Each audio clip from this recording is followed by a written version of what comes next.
गधा प्यास से तड़प रहा था, गंगोत्री से पानी भर के लाए, शंकर जी पे चढ़ाएंगे, चलो कावड़ यात्रा है। शंकर जी के मंदिर पास पहुंचे तो गधा तड़प रहा था प्यास से। सबने तो जाके पानी चढ़ाया शिवलिंग पर एक नाथ जी ने अपना कावड़ का जल लिया और गधे के जल मुंह में डाल दिया। लोगों ने कहा, रे इतने दूर आए हो, हजारों किलोमीटर की यात्रा करी है, इतना कष्ट सहा है, शंकर जी सामने हैं, शिव जी पे चढ़ाओ, पुण्य मिलेगा। तब एक नाथ जी ने कहा कि तुम्हारे शिव तो मंदिर के भीतर हैं, हमें तो इस गधे में ही हमारे शिव का दर्शन हो रहा है। और जब वो तृप्त हुआ तो उस गधे से भगवान शंकर प्रकट हो गए। अब बताइए, आप लोग भी तो गधा देखते हो ना, आप लोग भी तो कुत्ता देखते हो ना, लेकिन आपको क्या दिखता है? ये कुत्ता है। क्यों जी, क्या दिखता है? कुत्ता। लेकिन नामदेव जी को क्या दिखा? भगवान। क्यों?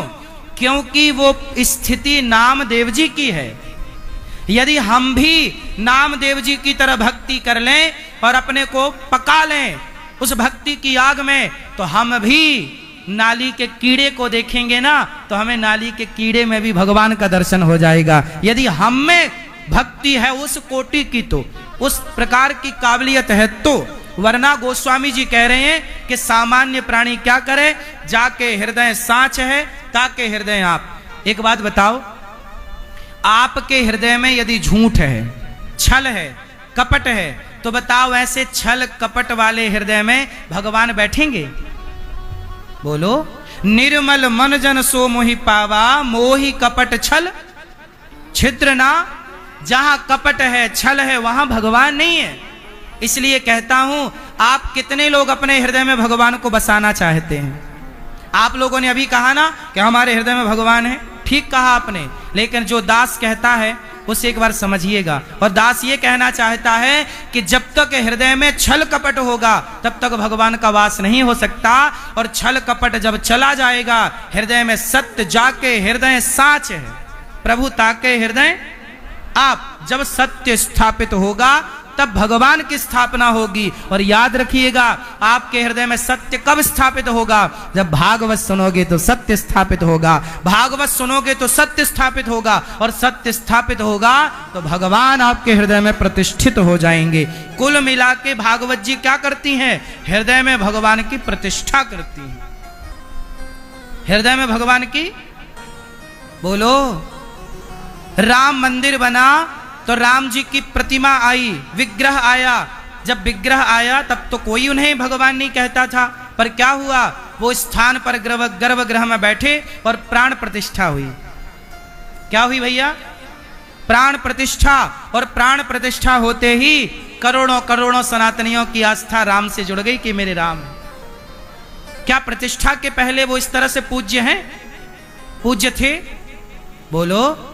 नहीं। जैसे प्रतिष्ठा हुई और वह भगवान के रूप में सर्वत्र पूजे गए, उसी तरह जब आपके हृदय में सत्य की, जब आपके हृदय में भगवान की प्रतिष्ठा होगी, तब आप सर्वत्र पूजे जाएंगे, तब आपका यश सम्मान बढ़ेगा। जैसे नामदेव जी का, सदन का और सक्कोबाई का और जनाबाई का यश बढ़ा भक्ति के बल पर। मीराबाई का यश बढ़ा किसके बल पर? भक्ति के बल पर। इसलिए आप लोगों से मेरी केवल इतनी प्रार्थना है कि हृदय में आप कहते हो मेरे हृदय में भगवान है, अच्छा है, पर एक बार टटोल कर देखिए कि आपके हृदय में कहीं छल तो नहीं है, कपट तो नहीं है, ईर्ष्या तो नहीं है, निंदा तो नहीं है, चुगली तो नहीं है। यदि है तो अभी ईश्वर के होने में कसर है। कसर है मतलब देर है। कसर है, समझते हैं भैया? थोड़ा सी अभी सिद्ध होने में देर है, देर है। कब होगा? भागवत सुनो। जब भागवत अखंड सुनते रहेंगे तो आपके हृदय में भगवान की प्रतिष्ठा हो जाएगी। इसलिए भागवत सुनवाई राजा परीक्षित जी को सुखदेव जी ने, और जब राजा परीक्षित जी को भागवत सुनवाई, हृदय में भगवान प्रतिष्ठित हुए, तो क्या हुआ? 7 दिन में जब तक्षक ने डसा तो उनकी दुर्गति नहीं हुई। तक्षक के पहले उनका कल्याण हो चुका था। डसने के पहले तक्षक ने तो शरीर को डसा था, बचा क्या था परीक्षित जी का? परीक्षित जी तो पहले ही आत्म तत्व को प्राप्त कर चुके थे। इसलिए भागवत सुनना चाहिए। ऐसे सुखदेव भगवान ने जिन्होंने भागवत सुनाई, नारद जी ने कहा महाराज कोई पापी व्यक्ति भागवत सुन ले तो क्या उद्धार होगा? अच्छा बताओ, कोई पुण्यात्मा भागवत सुने तो आश्चर्य नहीं, कोई पापी भागवत सुने तो आश्चर्य नहीं, पर जिसने जीवन भर पाप किया हो, कैसा पापी व्यक्ति भागवत सुनेगा? तर जाएगा। तब सुखदेव जी ने कहा ये मानवः पाप कृतस्तु सर्वदा सदा दुराचार रता विमार्गिगाः क्रोधाग्निदग्धः कुटिलाश्च कामिनः सप्ताह यज्ञेन कलौ पुनन्ति ते। कितना भी बड़ा पापी हो, भागवत सुनेगा तो तर जाएगा। कोई तरा? हाँ, तुंगभद्रा नदी के तट पर एक गांव था, गांव का नाम था उत्तमपुर। ये उत्तमपुर दक्षिण भारत में, तुंगभद्रा नदी वहीं है, दक्षिण की नदी तुंगभद्रा, गांव है उत्तमपुर। पंडित जी थे आत्मदेव। सुनो, एक पंडित जी थे आत्मदेव उनका नाम, उनकी पत्नी का नाम है श्रीमती धुंधली देवी। आत्मदेव जी की पत्नी का नाम क्या? मैया, ओ मेरी मां। आत्मदेव जी की पत्नी का नाम क्या? क्या? धुंधली। धुंधली और आत्मदेव जी। आत्मदेव जी के पास सब कुछ था, पैसा था, पद था, प्रतिष्ठा थी, एक चीज की कमी थी। क्या नहीं था आत्मदेव जी के यहां? पुत्र नहीं था, संतान।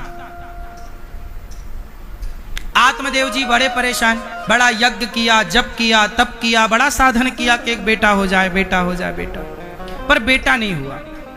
भाग्य में, अच्छा ये बताओ, कुछ लोगों को बेटा होता है, कुछ लोगों को बेटा नहीं होता, कुछ लोगों को बेटी होती है, कुछ लोगों की बेटी नहीं होती। अच्छा आप लोग बताओ कि किसी को बेटा होता है, किसी के नहीं होता, क्यों? क्यों ऐसा होता? तो सबको ही होना चाहिए, क्यों नहीं होता? आप जानते हो किसी को बेटा नहीं होता तो ना होने का कारण क्या है? क्यों नहीं होता बताओ जरा आप लोग। मैया, ओ पंचायती मैया, देखो खड़े होके पंचायत कर रही है मेरी माँ। मैया बैठो मेरी माँ, थोड़ा और सुन लो मेरी माँ, घर कहीं ना भागेगा, बैठो मस्त सुनो। अच्छा ये बताओ, किसी को बेटा नहीं होता तो क्यों नहीं होता? आप बताओ क्यों नहीं होता?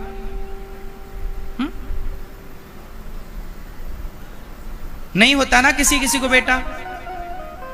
डॉक्टर कह देता है इसे बेटा नहीं होगा, कोई जन्मजात दिक्कत है। बहुत लोग हैं समाज में, संसार में लाखों लोग हैं, स्त्रियां भी और पुरुष भी। डॉक्टर ने साफ कह रखा है कि तुम बाप नहीं बन सकते, तुम मां नहीं बन सकती।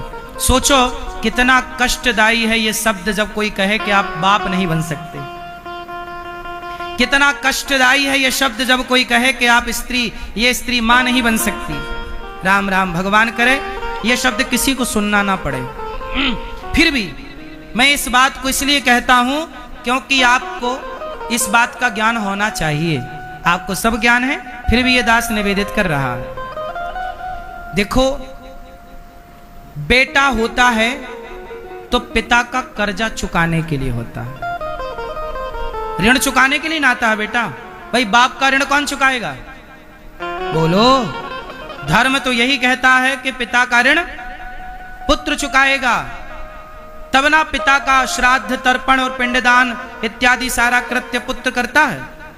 अब सवाल खड़ा हुआ कि किसी को पुत्र दिया ही नहीं तो इसमें उस व्यक्ति की क्या गलती है? भाई ना देने का डिसीजन तो ईश्वर का है ना, और देने का डिसीजन भी ईश्वर का है, हमारा और आपका निर्णय तो है नहीं।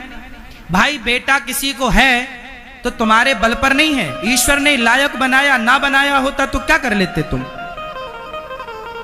इसलिए ईश्वर ने आपको बेटा पाने के योग्य बनाया, आपके बेटा है तो किसी को नहीं बनाया। सवाल भगवान से, प्रभु आपने इसको बेटा क्यों नहीं दिया? सवाल ईश्वर से।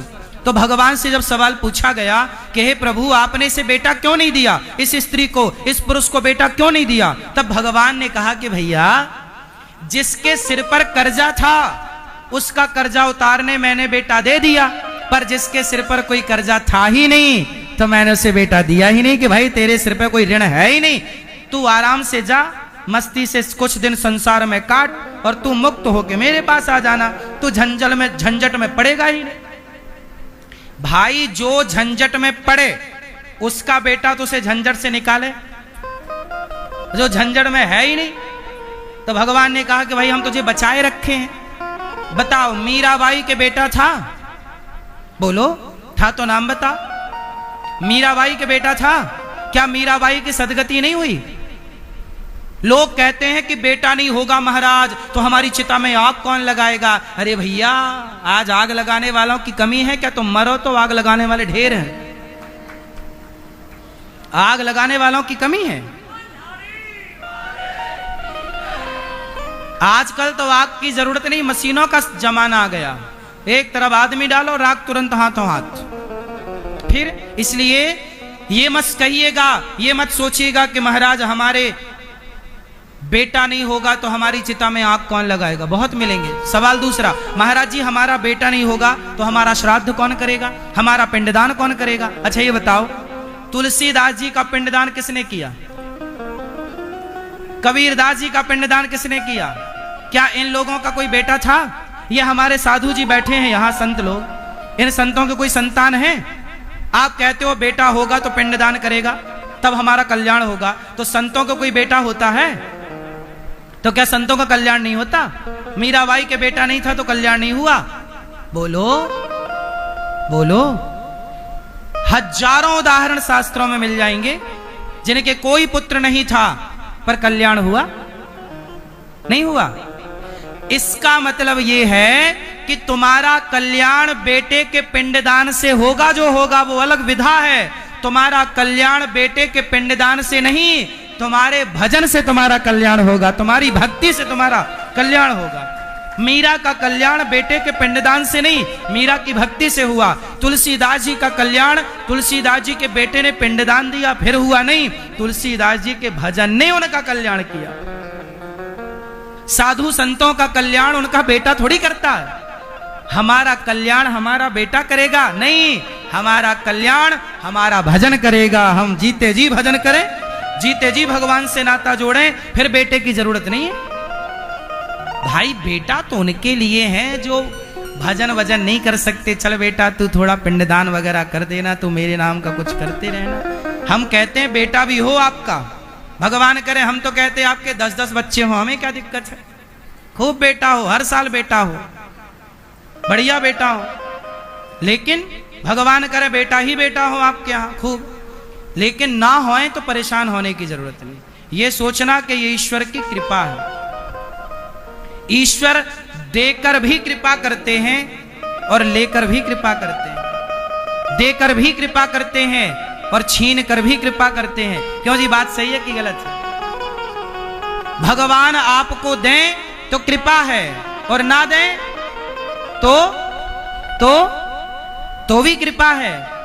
अच्छा ये बताओ, यशोदा मां का कोई बेटा है तो नाम बताओ। जाया बेटा, जाया मीन्स जन्म का। बताओ क्या यशोदा मैया के बेटा है? यशोदा मैया ने कन्हैया को अपना बेटा मान लिया। कन्हैया तो देवकी के पुत्र हैं। संतों से हमने बाद में कथा सुनी कि यशोदा माँ का भी एक बेटा हुआ था, जो बेटा देवकी माँ के बेटे में समा गए और दोनों बेटे मिलकर एक हो गए। ये कथा हम बाद में आपको सुनाएंगे। पर अभी व्यवहार में जो समाज को पता है वो तो इतना पता है ना कि यशोदा माँ के बेटा नहीं था और देवकी माँ के पुत्र को अपना माना। क्यों जी? यशोदा माँ ने कृष्ण के सिवा कुछ और मांगा, कुछ और चाहा? उत्तर दो, बोलो। अच्छा एक बात बताओ, देवकी माता को और यशोदा माता को तराजू में रखा जाए और तौल कर देखा जाए, बताओ किसका पलड़ा भारी होगा? किसका? जोर से, जोर से। यशोदा मैया का। क्यों? जबकि जन्म किसने दिया? माता देवकी ने। पर यशोदा मां का पलड़ा भारी क्यों है? उत्तर दो आप। क्यों? पाला पोसा नहीं, पाला पोसा वो तो सामान्य। यहां सड़क के किनारे कोई तुम्हें बच्चा मिल जाए तो तुम उसे भी पाल पोस के बड़ा कर दोगे। ये बात सही है कि मारने वाले से बचाने वाला बड़ा होता है। ठीक बात है कि यशोदा मैया ने पाला। यशोदा मैया ने पाला पोसा इसलिए यशोदा मैया बड़ी हैं, ये भी सिद्धांत है, इसे गलत नहीं कहा जाएगा। लेकिन इससे भी बड़ा एक सिद्धांत है। आप कहो तो दास निवेदित करें, सुनो।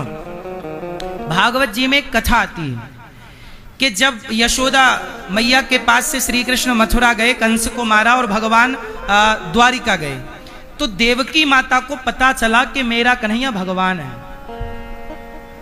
देवकी माँ को बाद में पता चला कि मेरा कन्हैया तो भगवान है। तो माता देवकी ने कन्हैया का फायदा उठाया। और क्या फायदा उठाया जानते हो? माता देवकी ने कहा कि हे कृष्ण, जो कंस ने मेरे 6 पुत्रों को मारा था वो पुत्र मुझे वापस लाओ, क्योंकि तुम भगवान हो। क्योंकि मैंने सुना है कि तुमने गुरु सांदीपनि जी के मरे हुए पुत्र को जीवित करके दिया है। भगवान कृष्ण ने मरे हुए पुत्र को जीवित करके दिया था। पता है आपको किसे दिया था?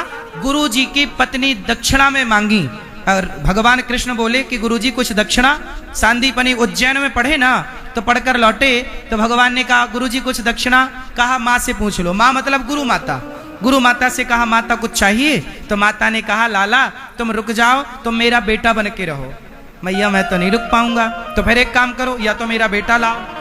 उनका बेटा मर चुका था। सांदीपनि जी के पुत्र की मृत्यु वर्षों पहले हो चुकी थी।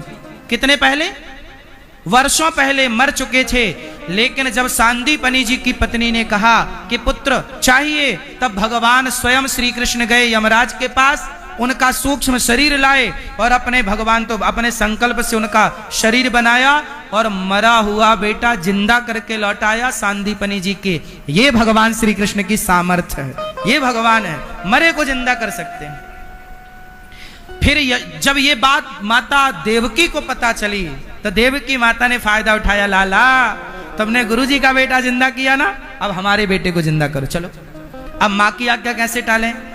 तो सोचिए सवाल खड़ा हुआ देवकी माता पर के माता कृष्ण जैसा पुत्र पाकर भी क्या और कोई पुत्र पाने की कामना होनी चाहिए? ये बताओ, कृष्ण को पाकर भी क्या कुछ और पाने की कामना होनी सही है? बताओ। हमारे ब्रज में रसिक जन क्या कहते हैं कि भगवान को पा लेने के बाद क्या पाना, मुझको और कुछ होना चाहिए। मेरे तो गिरधर गोपाल दूसरों ना कुछ नहीं चाहिए। क्यों भक्तों यही ना कहते हैं कि हमें भगवान के अतिरिक्त और। लेकिन देवकी माँ ने भगवान से क्या चाहा? पुत्र। अच्छा ये बताओ, यशोदा मैया भी कहती कि कन्हैया तू तो भगवान है रे, तू तो सामर्थ्यवान है, तू जा रहा है तो एक काम कर, मुझे भी एक बेटा दे। क्या कन्हैया यशोदा मैया को मना कर देते? नहीं, पर यशोदा माँ की अनन्यता देखिए। भक्त बहुत होंगे, सभी भक्तों को प्रणाम है, पर ब्रजमंडल के सभी भक्तों में सबसे श्रेष्ठ भक्त कोई है तो माता यशोदा सबसे श्रेष्ठ भक्त हैं। क्यों? उन्होंने कृष्ण के अतिरिक्त कुछ रोती रही कृष्ण की याद में। तू चला गया कोई बात नहीं, मैं रोती रहूंगी, पर कृष्ण के सिवा मैं ऑप्शन नहीं चाहूंगी। देवकी माता ने ऑप्शन ले लिया, दूसरे पुत्र, पर यशोदा मैया ने कृष्ण के सिवा और कुछ नहीं चाहा। ये माता यशोदा की अनन्यता है और भगवान इसी अनन्यता को चाहते हैं कि भक्त मेरे अतिरिक्त। अब सवाल खड़ा हुआ कि आपके बेटा नहीं है तो आप रोते क्यों हैं? जैसे यशोदा ने कृष्ण को अपना मान लिया और कृष्ण की याद में रोती रही, आप भी भगवान से नाता जोड़कर भगवान के लिए रोइए ना। पुत्र के लिए रोकर क्या पाओगे? अब जो नहीं है सो नहीं है, नहीं है। मेरे हाथ में होता तुम्हारे भाग्य को बदलना तो मैं बदल देता। तुम्हारे माँ बाप के हाथ में होता तुम्हारा भाग्य बदलना, तुम्हारे माँ बाप बदल देते। तुम्हारे गुरु के हाथ में होता तुम्हारा भाग्य बदलना, तुम्हारे गुरु जी बदल देते। लेकिन लिखा किस्मत में मिटता नहीं मिटाने से।